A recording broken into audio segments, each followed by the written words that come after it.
Welcome back for more Pro Tools Primer, and this module is all about mixing. So what I'm going to do is I'm going to set up a little session so I can show you some mixing.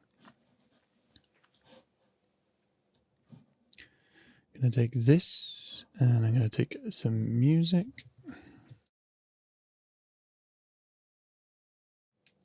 Now, when it comes to mixing, there is no wrong way to mix audio, as long as it sounds good at the end.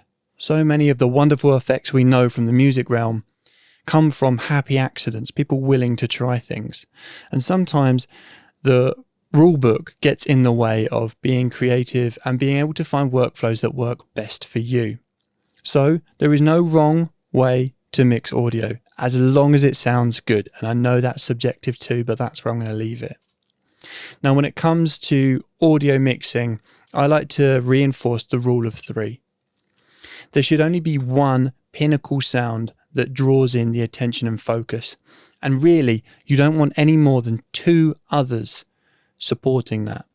So in this case, the focus at the beginning might be the music, and then I want the focus to be the dialogue, and then I want the focus again to become the music. Now I could have some sound effects, or I could have some other things going on in the background, but really the more I add, the less clarity there's going to be to what I want the listener to observe. So I try and stick with this rule of 3. What are we listening to? What's the priority to be listened to? And what supporting sounds will help the storytelling? And I also use the rule of 3 when it comes to mixing. Mixing is a careful balance of volume or dynamics, positioning or panning, and tone and texture. So what do I mean by this? Well, we can adjust the volume so that things are louder or quieter, bringing things to the forefront of the attention of the listener, or we can quiet them down and have them sit back.